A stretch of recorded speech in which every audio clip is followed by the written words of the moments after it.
नमस्कार दोस्तों आज हम एक ऐसे टॉपिक पर बात करने वाले हैं जो कि काफ़ी इंपॉर्टेंट हो जाता है। सवाल ये आता है कि क्या भारत ऐसे डिफेंस फर्म्स को तैयार कर रहा है जो क्राइसिस के वक्त कोई चीज़ डिलीवर ना कर पाए।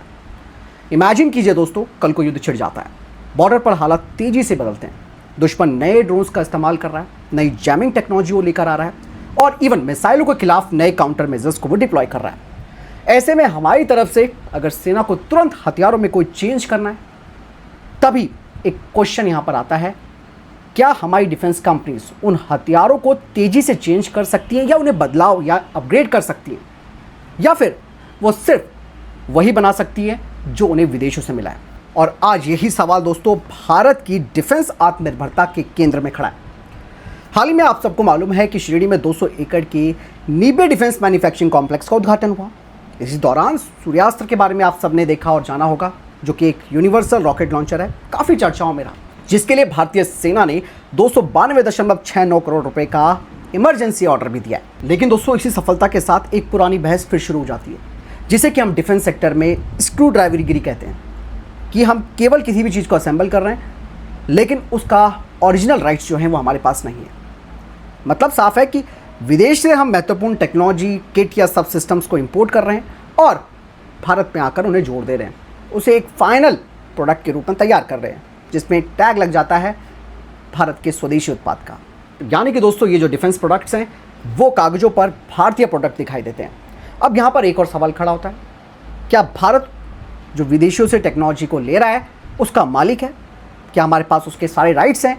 क्या भारतीय कंपनियों के पास उसके डिज़ाइन को समझने की वो क्षमता है?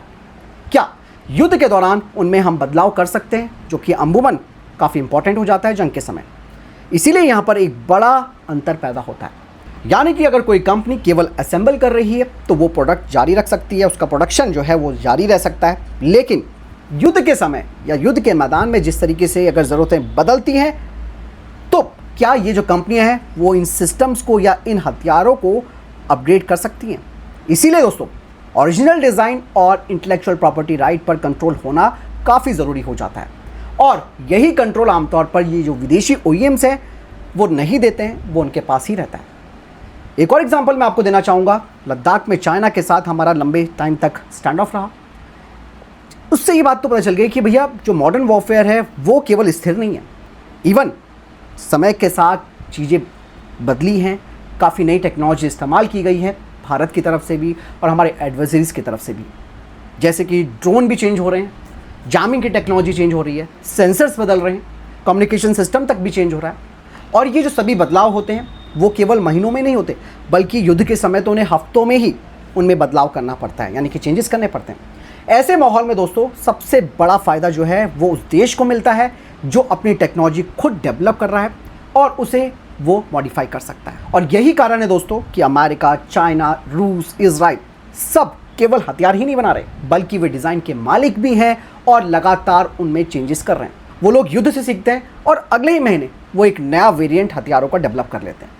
भारत के सामने आज यही सबसे बड़ा चैलेंज है।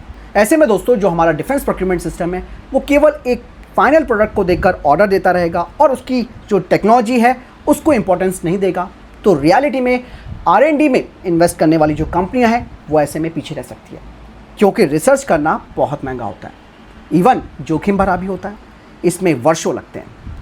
जबकि विदेशी तकनीक को असेंबल करना R&D के मुकाबले काफ़ी आसान और सस्ता होता है। यहीं पर दोस्तों अब जो पॉलिसी निर्माता हैं हमारे, उनके सामने भी एक बड़ा सवाल खड़ा होता है, क्या भारत को सिर्फ मेक इन इंडिया चाहिए या डिज़ाइन इन इंडिया चाहिए? क्योंकि असली आत्मनिर्भरता फैक्ट्री लगाने से नहीं आती। असली आत्मनिर्भरता दोस्तों तभी आती है जब डिज़ाइन, सोर्स कोड, टेक्नोलॉजी और इंटेलेक्चुअल प्रॉपर्टी राइट पर आपका पूरा कंट्रोल हो।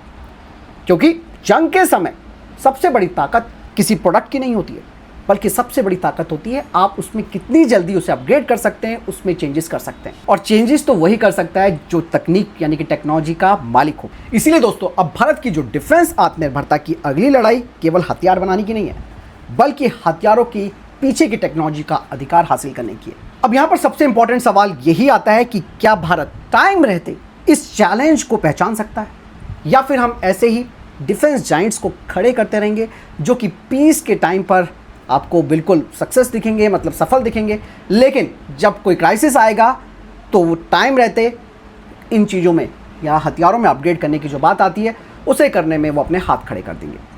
यही सवाल का जवाब मैं आपसे पूछना चाहता हूँ, क्या भारत को अब इस स्क्रू ड्राइवरी वाली जो स्ट्रैटेजी है उससे आगे निकलना होगा?